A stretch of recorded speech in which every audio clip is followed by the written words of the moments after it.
Good afternoon. Welcome to Chicago Future of Finance. I'm Oliver Rinnick, live from the CBOE trading floor here on Jackson and LaSalle, and we have a pretty solid session underway with the S&P 500 just little changed, almost perfectly unched, despite a VIX that is fixed in the high 20s.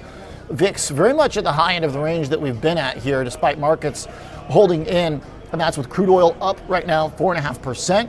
It's also with WTI, continuing to stay pretty well bid as too, and bonds as well, which are down. So yields are up, bonds are down, crude oil is up, dollars up, and the market is holding in just fine. In fact, some of the key groups are higher. SMH up 1%. That's really important. So I think that all things considered, this is a pretty good day. The fact that we're able to shrug off the main negative factors, primarily WTI. Talking with Uber driver on the way down today about the price at the pump and certainly an inconvenience.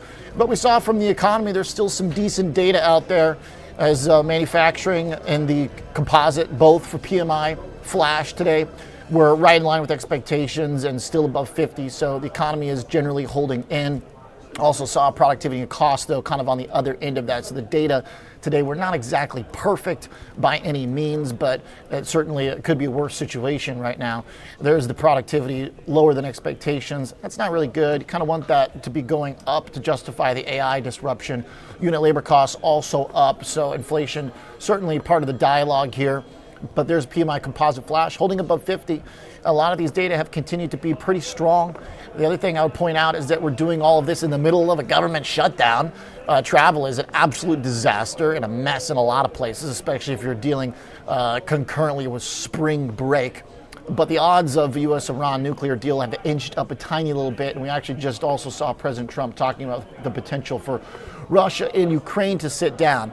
But my view is that with crude oil up today, the commodity market is not really buying that story. Crude's still at $91 and higher on the day, not necessarily interpreting any of these geopolitical headlines as particularly positive.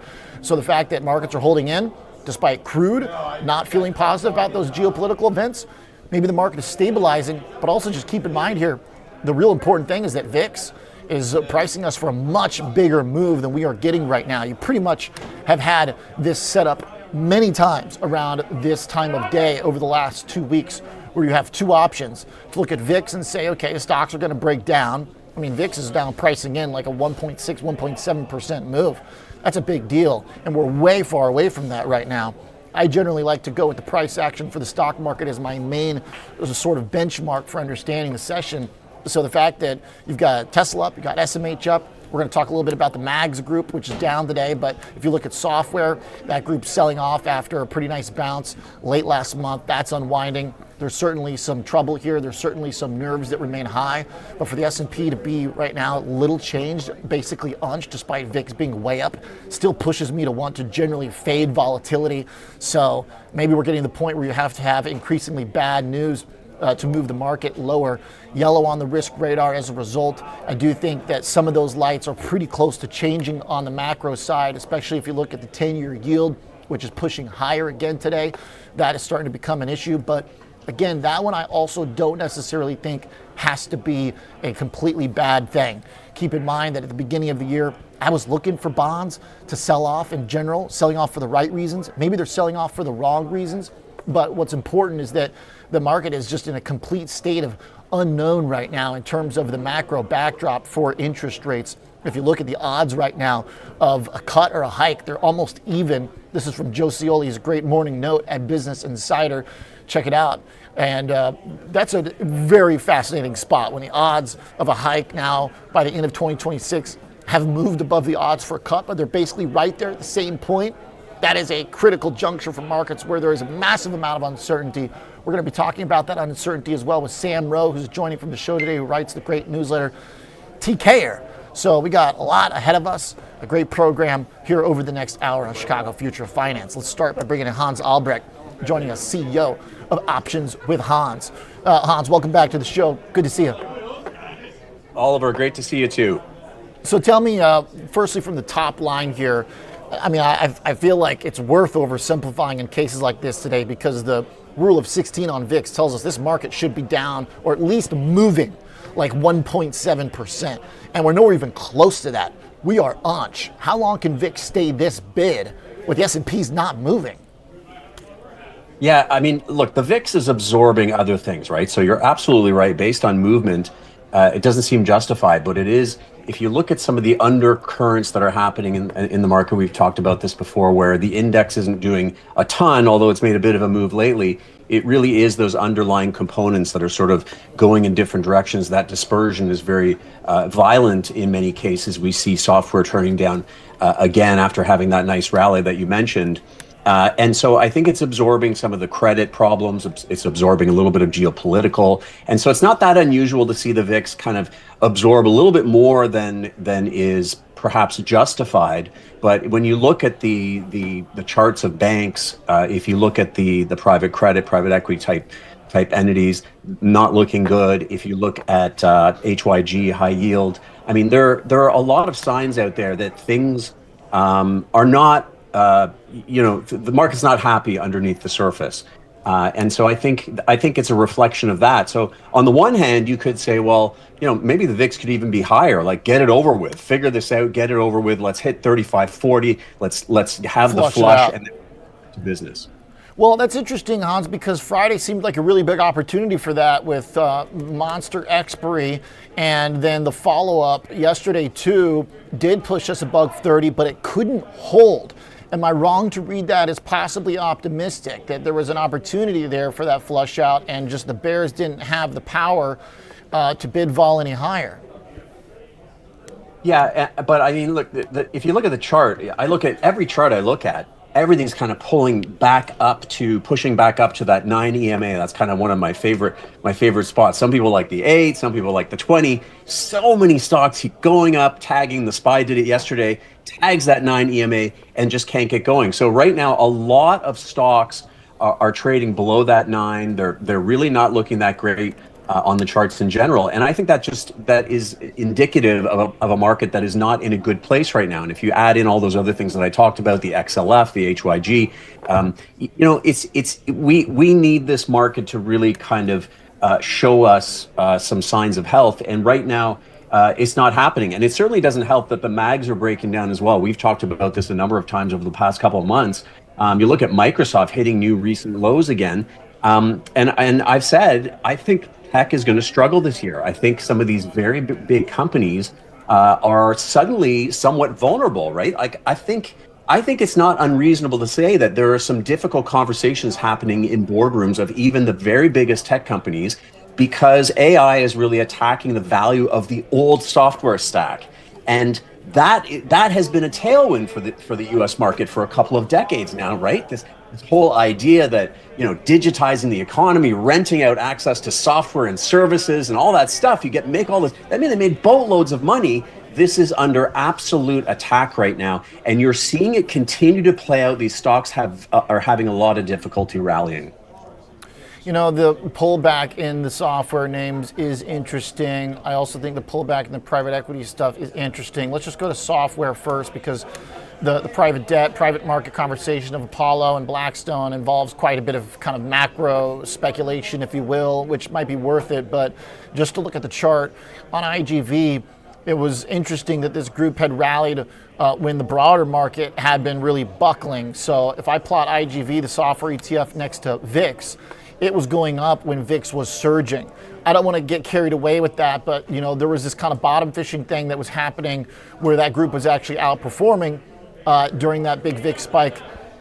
So now that it's coming off, I don't think that's a good thing necessarily. There are some really important companies here, like to your point, Microsoft. But if the alternative to geopolitical chaos is we kind of go back to the AI-driven theme, maybe that's a preference, but I hear you in that generally some of these big companies in this group, you probably would rather have them stable than not. Well, look, investors are taking sides here, Oliver. So they're saying, listen, anything that can be coded, anything that sort of exists more purely in the digital realm, are you making operating systems? Are you making software? Do you charge people for things like that? then you're very, very disruptible. Now, if you're Apple, notice Apple, it hasn't had a great time the last few weeks, but it's hanging in there right now because it is the physical part of AI. It's the physical part of the sort of theme. And AI isn't going anywhere. The build out continues. If you look at some of these sort of infrastructure names, materials, those are some areas that I still like because I have to sort of act like many investors are acting right now, which is let's try to figure out who is going to have who doesn't have visibility over the next 4 or 5 years and who has better visibility. Well, I know we're going to be building more data centers. I know we're going to need more copper. I know we're going to need more glass for photonics and certain technologies like that. So people are starting to really kind of, it's very bifurcated, right? The mag couldn't be much more different. You've got a couple stocks, Amazon, incredible logistics business, a little bit of cloud, but more like the everyman's cloud. I think that still does well. Microsoft, not in any of the right places. Meta doesn't know what the heck it's doing. Google's in a great spot too, but look, I can go out and I can, with my Claude code, I can create a browser. I can create a number of different things that help me in my life, very customized to my needs. And I don't need to go out there anymore. So and use every product that you used to have to pay for. So that's a real reality for these companies. Totally. I actually got a great tweet from that. I want to pull up from the often very funny, but also often very insightful NetCap girl, Sophie. Claude Cowork is making me think maybe we'll look back and it'll be obvious that humans were never meant to spend their lives working behind a screen. We'll see it as inevitable that computers do everything for us on computers, and the future of work is cooler than we can imagine. That's been my view.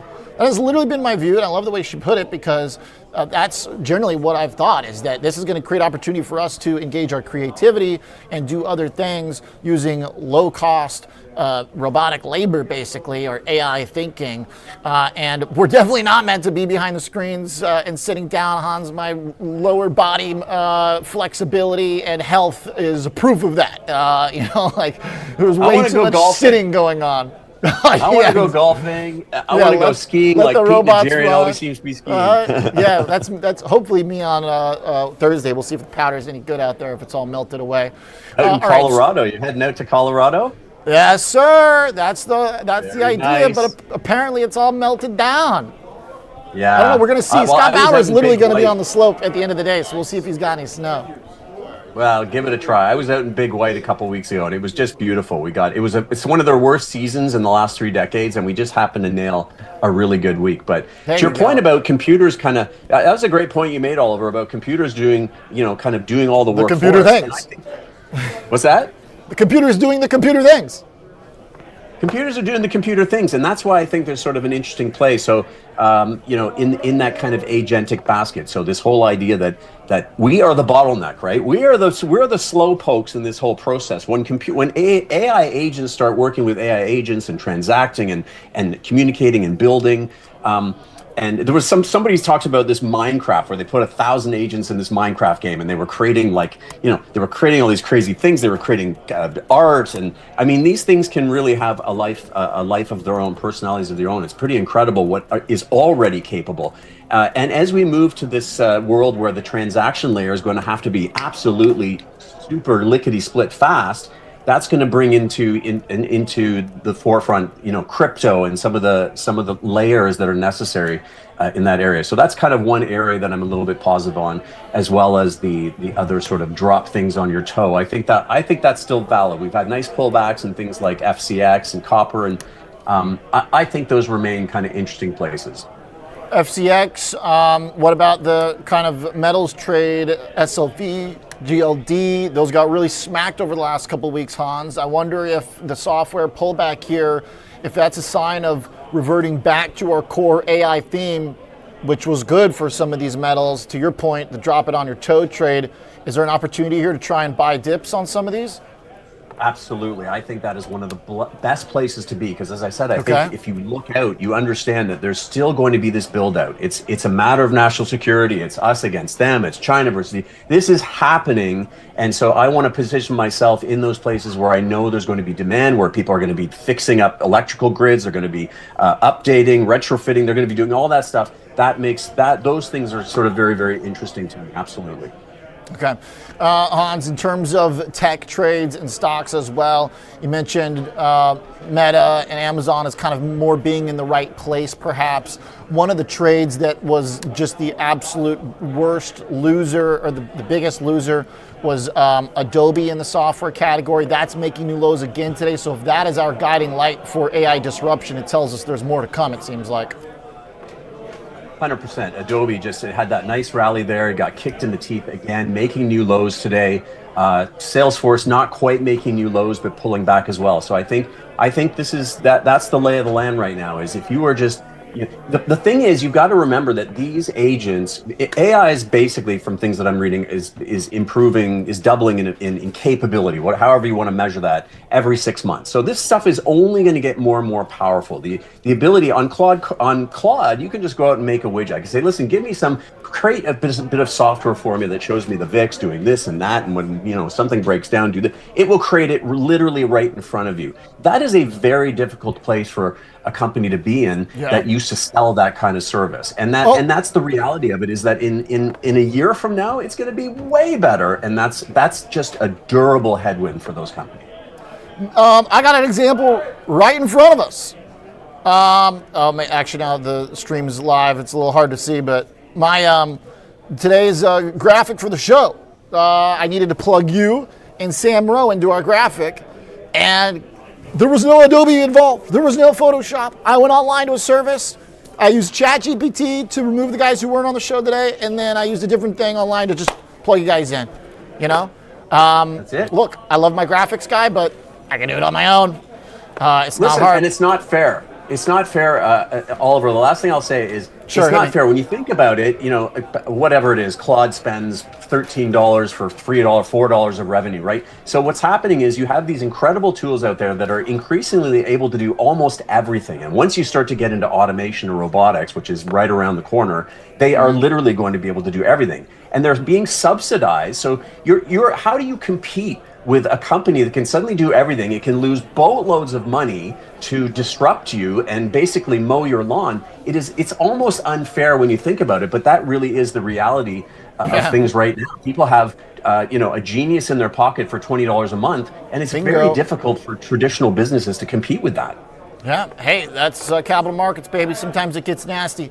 Hans, great to catch up. Good thoughts on tech. Resuming the software short in the susceptible areas to AI seems like a big message there, and you've been on that for months. Appreciate you bringing it to us again. Good to see you. Thanks, Oliver. Take care. You got it.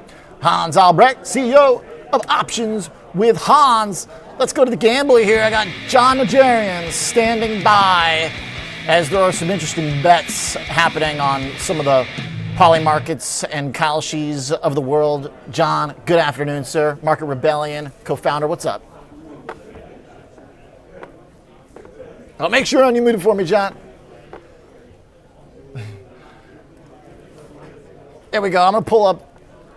You make sure you're unmuted for me, John. Smash that unmute button there if you got it on. There we go. There he is. There's the man. Hey, what's on the hat there? What you got? Tripping birdies. There you go. You out golfing? The Masters is coming up in a few weeks, my friend. There we go. I will be down there with a number of companies that I support, like Magnifica Air and some others. But it's going to be fun. Nice. And, I want to get in on that. It's always a good time. You need to get Narrative Capital in on that group. I think I need to get you down there. Maybe we'll have to host a panel from there. I'm working on my golf etiquette, John. It's not the best, but with time, I'm learning. Hey, let's talk about, while you're traveling, maybe let's start with the shutdown situation, John. I'm kind of surprised that the airlines and whatnot have held in as much as they have, despite crude oil where it is, and then this shutdown of Department of Homeland Security and TSA being a mess. It doesn't look like, according to a Poly Market right now, that there's a lot of hopes for this to end anytime soon. Maybe it's gone up a little bit, just marginally here. After March 31st dropped, and between March 24th and 27th went up just a tiny, tiny bit, but it really depends on the start date for this. If you go back a week, it's gotten worse. Yeah, well, I think that creates an opportunity, and here's why. Because Trump is now saying he's going to make the ICE people at the airport permanent. And that totally screws Schumer over, because what was the reason that he was withholding the money for TSA? It was because he wanted to negotiate better terms for ICE and their abilities to deport people and so forth. Well, they're up to 1,100 persons per day right now. And despite what people might think, they're getting them at the airports as well. So Schumer more or less is being foisted on his own petard, if we were to take a Shakespeare reference and say, you know, when the tables turn like this, I would say buy that when will DHS shut down? I think it does end by the end of this month. I think by next Friday, basically the 27th, we're pretty much done with the shutdown. So I'll be surprised if that doesn't start moving, Oliver, because of this move. It was very efficient. The fact that they're scanning people before they get into the airport for TSA and so forth, and they've taken over the security part where when you leave the airport, of course, there's always a TSA person, not private security, but TSA, to make sure somebody doesn't go back up the escalator and get into the airport without being screened. So now those jobs are being taken up by the ICE agents. They're not screening the luggage. They're not doing the pat downs or any of that. Right. The people that have those training skills, putting them on the machines. So with all of the folks that haven't been paid not coming into work, they can speed through the process a little bit better. So that's why I'd say they lost their leverage as soon as Trump did that. John, the airlines group is just looking at the chart of JETS jets, holding in pretty well. I feel like there's got to be a message about the consumer right now that is way more resilient than people think. Able to fly, able to shell out for gas, able to shell out for small luxuries. You know, even though this group got hammered over the last, call it, month and a half, it's actually found some support down here. Right. And I think where that's exactly playing out is because of spring break and people that are in the cold like you up in Chicago versus me down here in Puerto Rico, people want to get to places like this. They want to get to Florida. They want to get to the beaches and or play golf somewhere. It was 100 degrees last week when I was in Vegas looking for a table for you. So, yeah, that might be a little too much, 100 degrees. Woof! That desert heat can sting. We were hot, and that's in March. But I think the more of a challenge is going to be what happens in the next few weeks, given the lines that people have seen and so forth. Now, if they actually start showing how much those lines have decreased, like at Atlanta right now, they're back under 30 minutes for the long lines. And if you have TSA pre or clear TSA, you're probably way under 10 minutes in the wait. It's not the 3-hour waits anymore because ICE has been deployed at some of those big airports. Dallas is easy. Houston is bad. So that's how they're picking which airports to go to now, is which ones are showing the longest lines, and that's the ones they're showing up at. Yeah. People are clearly determined to travel, to your point. People are determined to still have that kind of post-COVID freedom, and a lot of people still have a lot of flexibility in the work schedule. So maneuverability still a big change, a framework change over the last 6 years now. Let's talk the odds of a U.S.-Iran deal here, John. My message generally to viewers has been, good luck trying to trade this. But at the same time, I understand that monitoring these odds is important to trying to figure things out. And here's what I would say is that, in the last couple days, U.S.-Iran deal priced by Kalshi has moved up about 10 percentage points. It's, obviously it still is at best a coin flip for before 2027. Before August has moved up to 40% though. Do you think there is a trade here? Yes, I think there will be. Is there right now? Like you say, it's a coin flip. If it goes back down the 10% that it just rose, I'd say that's better odds for me as a buyer of picking that thing to end by, for instance, by August.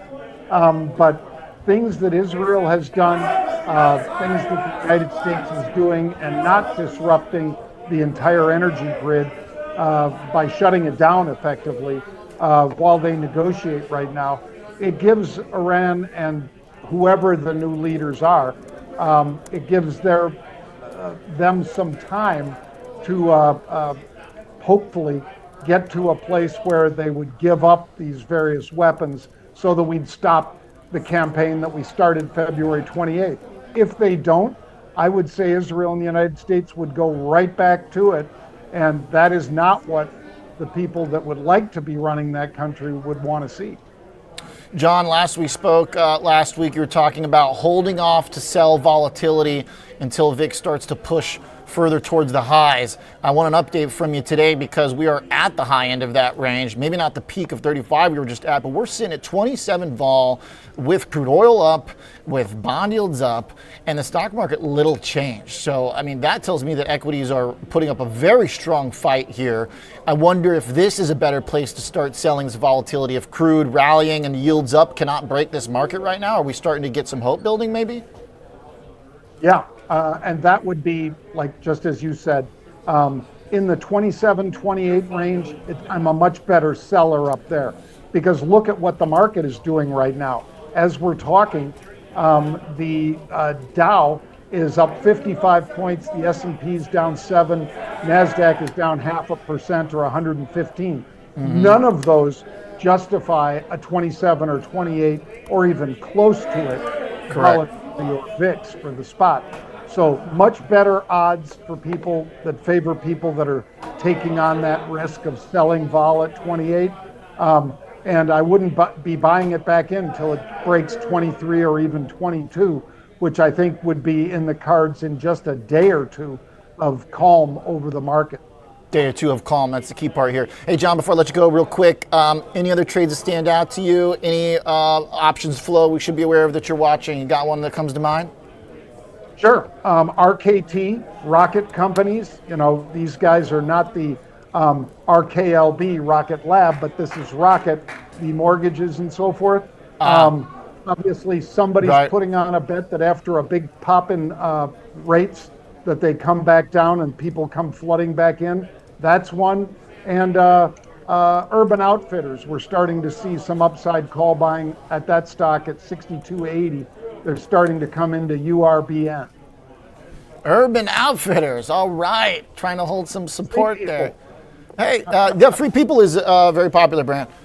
And, if we're looking at the message, if the message from the airlines holding in despite crude oil up, despite the Homeland Security mess, is that people are just eager to treat themselves in some way or another, then casual shopping at mid-priced outlets is in that category. Because let me tell you what, 60-degree day in Chicago this weekend, busiest I have seen Gold Coast. I mean, it was shoulder to shoulder on the street. It was like you're inside almost. That's how crowded it was. It was like Disneyland or something.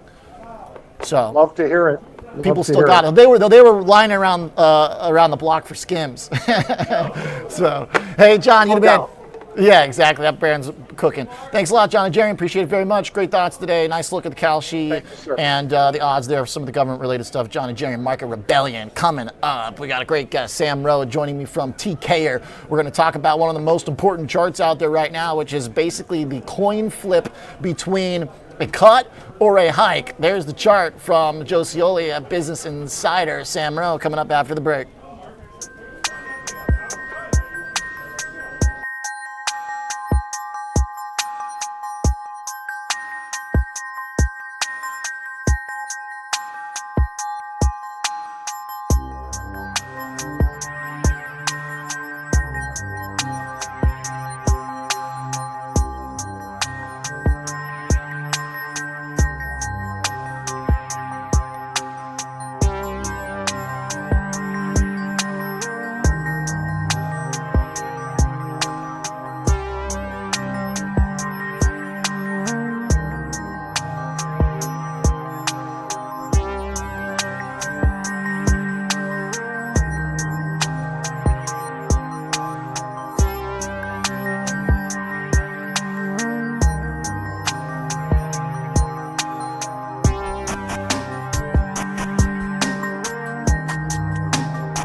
With increased volatility, investors are bracing for large market moves, both up and down. Will the market rebound 30%, or will we see a 30% drop? At the end of the day, uncertainty remains a constant. Innovator's floor ETFs are designed for volatile markets. They aim to position portfolios for market moves regardless of direction or magnitude. They are intended as a core equity solution, providing exposure to U.S. equities with built-in downside protection, seeking to deliver more than 70% of the upside and targeting a max loss of 8 to 12% annually. With specified levels of sought-after protection and upside participation, we believe the floor ETFs offer an evergreen strategy designed to allow investors to remain invested regardless of the market's direction.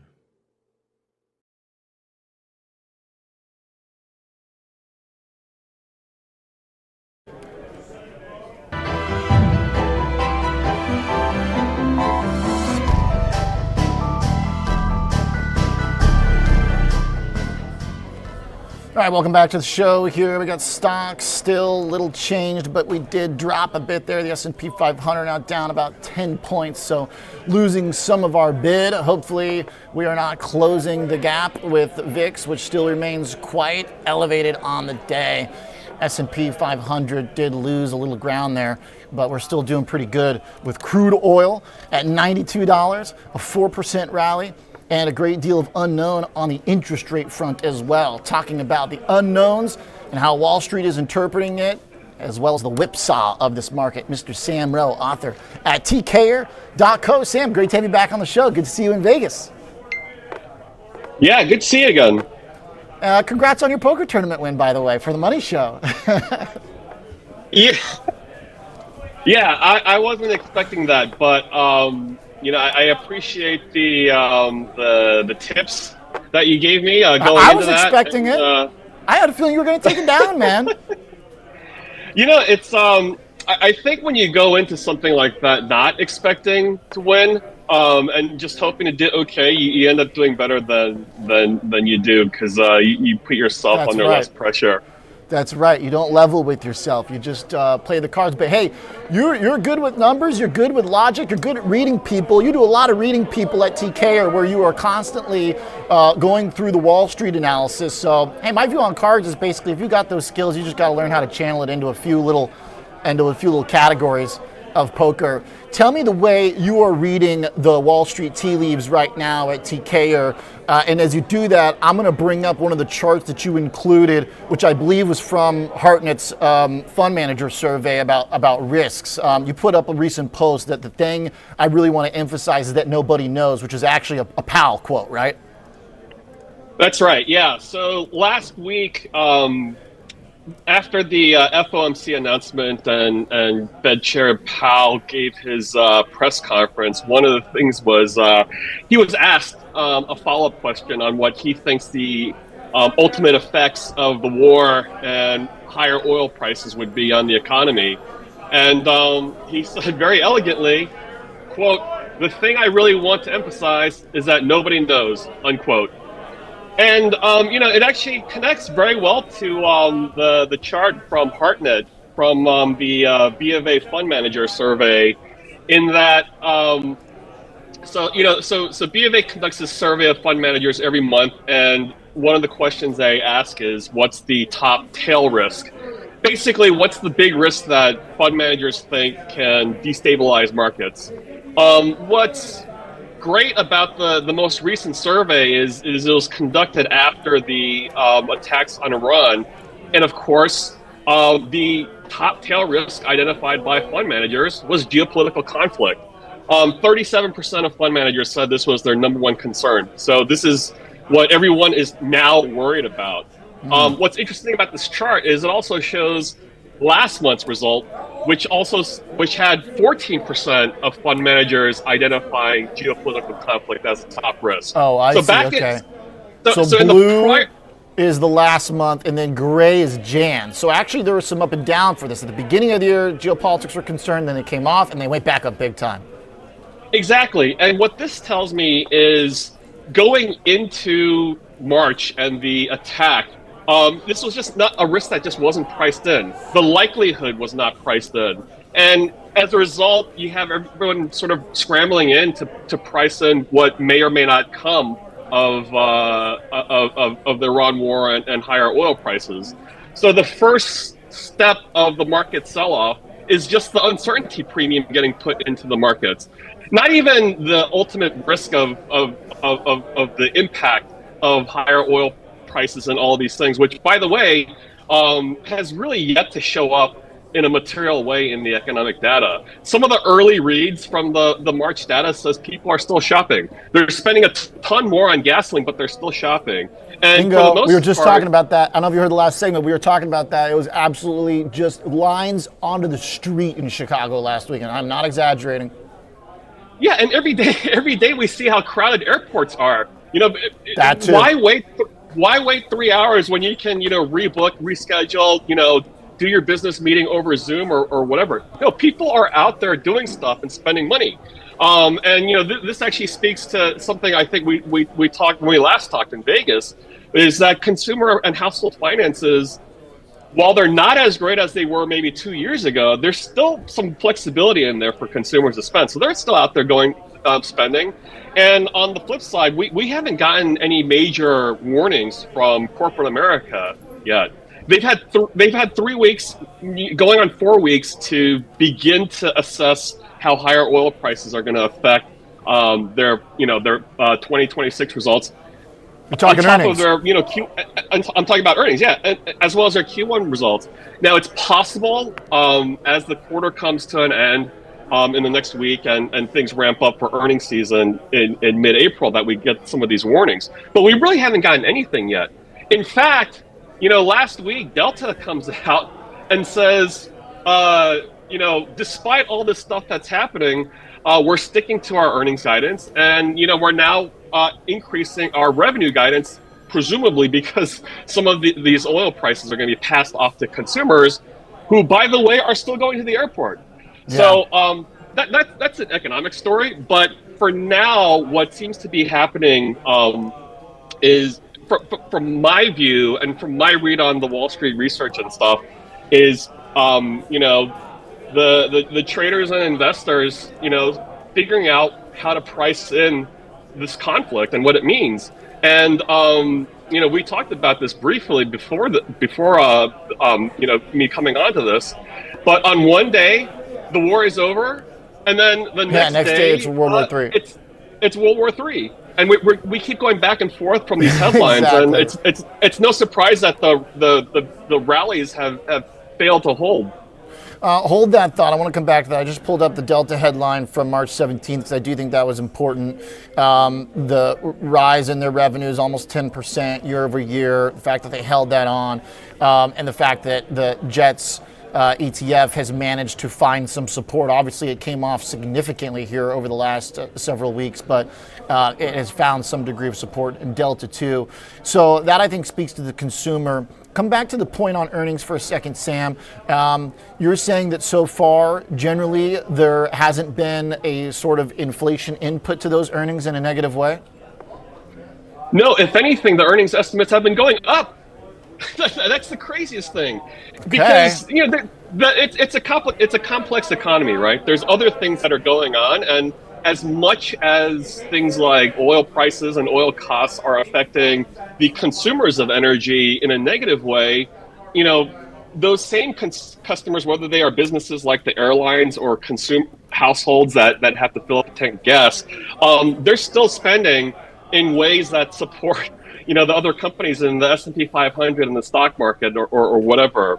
And then on the flip side, there's also the companies that are going to benefit from this, because we hear this 1,000 times in the last couple of years, but the U.S. is a net exporter of energy.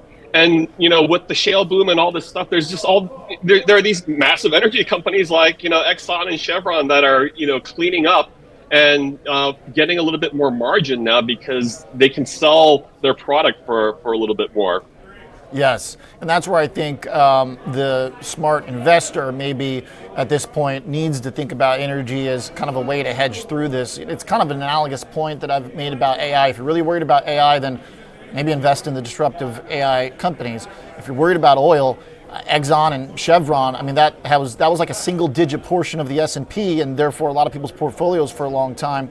You can keep equity exposure, shifting it over. You get dividends from that, and they're going to have a lot less volatility than the actual commodity does. Obviously, crude oil's been swaying back and forth lately after making that crazy 130 high, but Exxon today, pull up the chart right now, I mean, is making fresh new records, new 1-year highs as we speak. So there's definitely a way through this. The other thing that I think is really important, Sam, that you touched on with regards to that chart is that look at trade war down there in single percentages. Okay, a year ago, that was what, VIX, what did we get to on that? That was wild, VIX 60 on the trade war stuff. Yeah. Okay? Yeah. And to me, trade war and geopolitics are very overlapping. There's a lot, because back when when I was doing the show around the trade war time, I would have sort of approximated that. I just said geopolitical uncertainty, right? It's politics across the world. That's what trade is.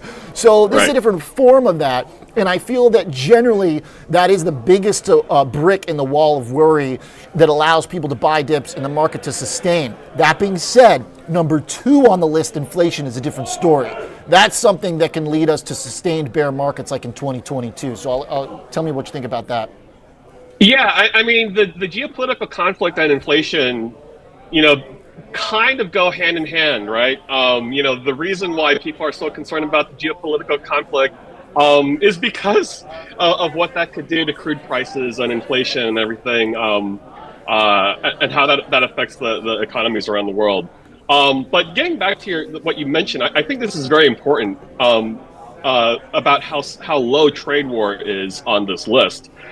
Last year, I don't have the information in front of me, but last year that was much higher on the list of risks. And the trade wars are ongoing.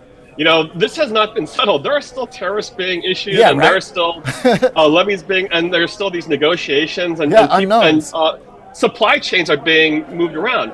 But I think it is. I hate to use these cliches, but trade war is currently a very well-known unknown, whereas geopolitical conflict and war with Iran is sort of is still in this phase where it's an unknown that's becoming priced in. So there's a scenario where a couple months down the road, we still have this conflict in Iran in some form or another, but then geopolitical conflict falls off this list of top risks. Now, if crude prices remain high, it's possible that inflation continues to rise, but we decided that geopolitical conflict is not a concern anymore, even though the war is ongoing. Which, by the way, when Russia invaded Ukraine, geopolitical conflict spiked on everyone's list again, and they are still at war. But we've gotten used to it. The calendar has lapsed on all these things, and suddenly it falls to the back of our minds as the world adapts, the economy adapts, businesses adapt, supply chains move around, and consumers and businesses go on with their lives. It's the John Legend market. Everybody knows that nobody really knows how to make it work. Okay, Sam, I got one more from your note here. If we talk about tech, someone in chat wants me to ask you about tech and CapEx. I wonder if they saw our interview from Vegas about that subject. And one of the things I found from a recent article of yours, tech job openings, showing how this has been this interesting shift, obviously, to kind of some old economy stuff with hardware making a comeback. Tell me how you're thinking about tech right now, the potential for the kind of AI disruption bubble and any of those CapEx write-downs that might happen over time. Yeah, I'm not sure if this chart was from me necessarily, but I will comment on that. Oh yeah, sure. It is extremely fluid situation. It's crazy how bullish everyone was on software, a couple of months ago or a couple of years ago. And, hardware was the thing that everybody wanted to get out of because nobody likes to be in capital intensive businesses with, depreciation costs and all these things that you have to keep up. But it happens to be the case that hardware is now, it's cooled off obviously in the last couple of weeks and months, but hardware is very much a hot business. Yeah, it had the place to be. Ironically, if you want to talk about capital intensive businesses, the energy companies, refiners, and those that fit into that category. As far as jobs are concerned,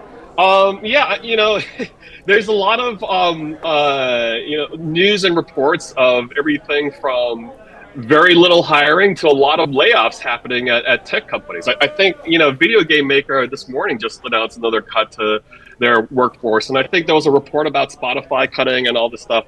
People who work in this sort of software, exposed business. I don't think it surprises anybody. Anyone who has, spent even a little bit of time on some of these new tools that are out there understand that, while you might not replace, the chief engineer or the chief product officer, there will still need to be people who are involved in these functions. Debugging code and all this stuff still requires someone to actually look at this stuff. That said, a lot of the more tedious and mundane, well, not mundane, but tedious tasks, it appears are being picked up by the machines. Yeah, very true. Adobe making a new load today, one of the key ones in that category, total disruption. I made today's thumbnail for the show on some non-Adobe Photoshop online thing. I took out the other guys on ChatGPT. ChatGPT, though, you know what I should do? ChatGPT can take people out of the image, but ChatGPT cannot put people in the image. But that being said, it certainly has helped, quite a bit. And Sam, a great help from you as well. Let me see. Hold on. Let me see. I'm gonna get your reaction. I'm gonna pull this up here. This is so funny. ChatGPT just can't do this. Before I let you go, I'll show you my process. Okay. So hold on. All right. So here's the usual image. Hold on. Let me pull it. This is so funny. All right. So here's the usual image on the top right. Okay, and I say, please remove the guy on the far left, second to left and far right from this image, because, we're changing it for the day. Beautiful, okay? Please put this guy on to the left, and then this is what we get. Who is this guy here? I don't, it's crazy. Who is that there? Yeah. In the middle. Right. Look what it did to look what it did to Scott, and look what it did to Peace. So then I had to go and do it on a different platform. But oh man, so funny. This is such a great example of what I'm talking about. Right. AI gets you halfway there. It gets you halfway there, but there has to be someone closing the deal. Exactly. Oh man, hilarious. Well, that's me as I don't know who that is as me. Yeah, you Sam, look great. Yeah, I guess so. Appreciate it, Sam. Great to have you on the show. Fun stuff. Appreciate your time. You bet. Sam Rowe, author at tkayer.co. All right, we got 12 minutes into the bell here. Shorty break, and then Scott Bauer is joining us from the mountaintop. We'll be right back.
All right, we are back here with 10 minutes left. Stocks trying to hold on into the close. Mr. Scott Bauer on the slopes. I guess that means it cooled off a little bit there, Scott.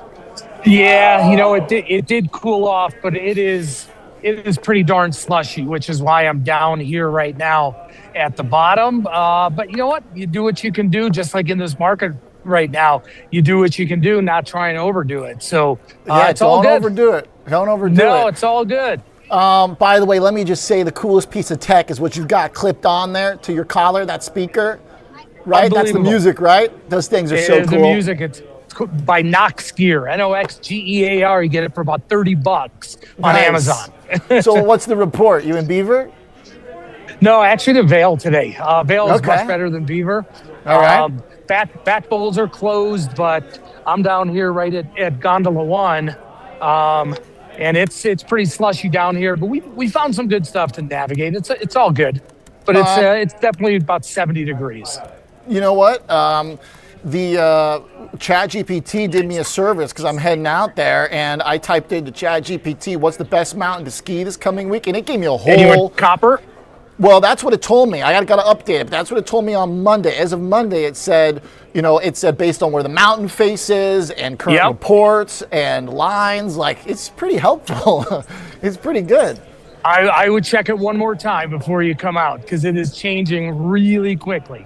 Yeah, all right. Market changing pretty quickly, but one thing that's remained consistent here is volatility remaining quite bid. It is. The question of my show today basically has been, do you fade it here? Do you have confidence in stocks to stabilize with VIX at 29? I think you can fade it on individual stocks.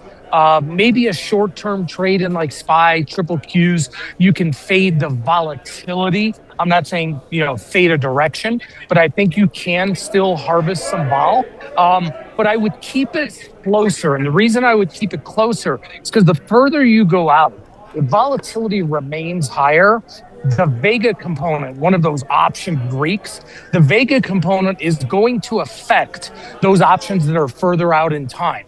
Where if you keep it a little bit closer, like, a few days, maybe within a week, you have a much better opportunity at harvesting a lot of that time decay, that beta. So, we've talked about this incessantly, and I'm still doing it, these iron condors, Oliver, which is really a way to kind of fade the volatility and harvest that premium. We put out another one on Micron today. I've just been doing them. It's been rinse, wash, repeat. And to me, that's the best way to harvest this volatility, because even if it does move a little bit higher, you're not going to get hurt by it. Okay, so the idea of Micron pulling back volatility, going up a little bit there, making that trade juicier to squeeze? Yeah, absolutely. And down, this one was a bullish bias because Micron coming right down to that 50-day moving average. So definitely sold a put spread and a call spread, but the put spread is closer to being at the money. So you take advantage and get a little bit of bullish direction out of that. But still, you've got both sides where I'm collecting premium. And it's there's a lot of premium to be had out there doing it completely risk-defined. A lot of people think that, if you're selling premium, it means that you're selling naked calls, naked puts. It does not have to be that way. Everything can be done completely risk-defined. Okay. Micron, too, an interesting one because it had been such a big winner, pulling back after making higher highs right around earnings. Yeah. It was interesting because there was some bearish options flow that kind of signaled this thing might be pulling back. But I do feel that if you're looking for what had been leaders and momentum plays, it's kind of a good way to dip your toe, the Iron Condor, with a bit of a bullish skew in it because it's mostly a volatility play with a drop of directional bias. It really is. And yesterday, we put one out. I think we talked about it on the show yesterday in VRT.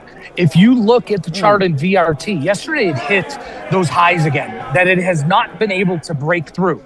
Massive, massive resistance.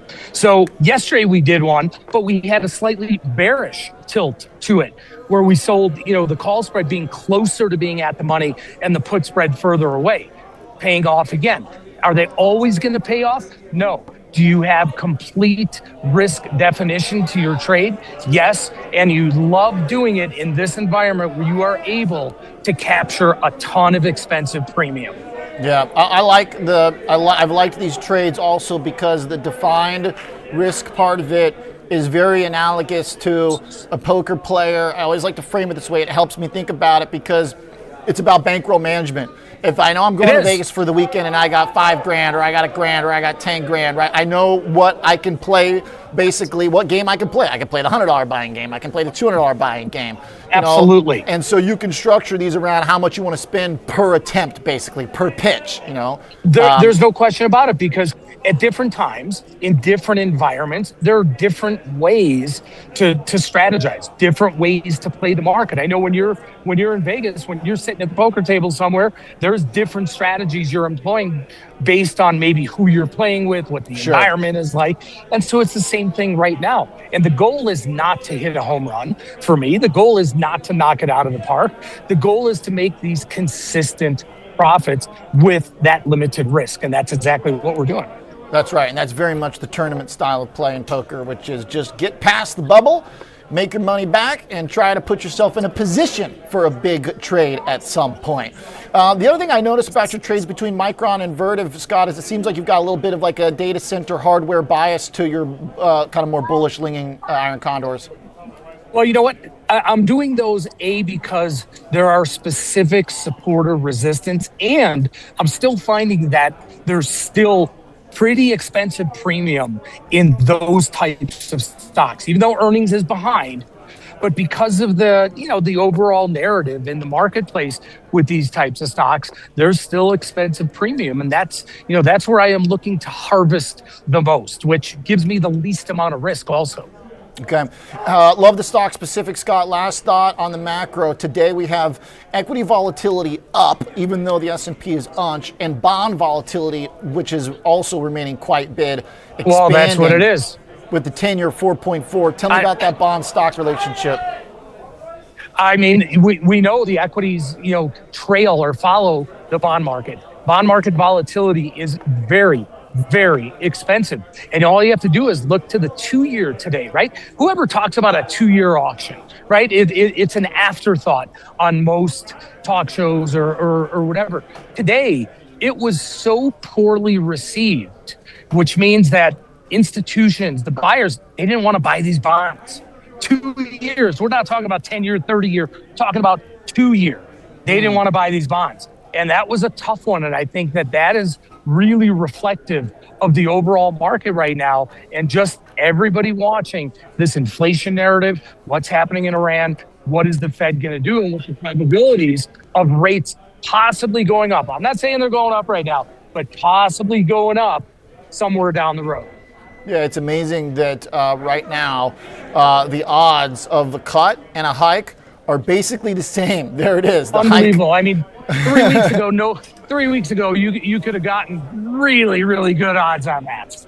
Yeah, and it's a weird spot to be in. Are they going to cut or are they going to hike? Two polar opposite things. So exactly. I could see how that's going to keep some volatility in the market. All right, nice. Scan the codes. All right. So you can get the freedom to ski and do hits at the same time. By the way, ChatGPT says still says copper on Friday. Still says copper. I think you should go there and hit me up, because maybe I'll meet you there. But I know right now I'm looking at my family over there at the Red Lion in Vail, and they are waving me over there. So that's where I'm headed. All right, love it. Though warning, if you come see me, I think I'm going to try and snowboard, Scott. Don't disown me as a friend. Oh man, I gotta dissuade you from that. Well, if there's no snow, then I don't think I'll have an option. Appreciate it, Scotty. Exactly. Have a good one. Bye-bye. See you, man. Good stuff. Scott Bauer, Prosper Trading Academy. All right, looking at the bond and the stock relationship, which is obviously very tricky right now, with roughly the same odds of a cut as a hike, which is pretty nuts. We got less than a minute into the bell. Equities in the S&P 500 are going to end the day lower. We did fade down. We lost the bid, but still nothing even close to what VIX maybe suggested in terms of how bad this could get today. There's the bell. S&P's drop 37 basis points, roughly 25 on the session. Thanks for tuning in to Chicago Future of Finance. We've got a great show tomorrow with the bell ringing here at SIBO. Have a great day or night wherever you may be. Good luck. See you at 2 p.m. Central Time tomorrow.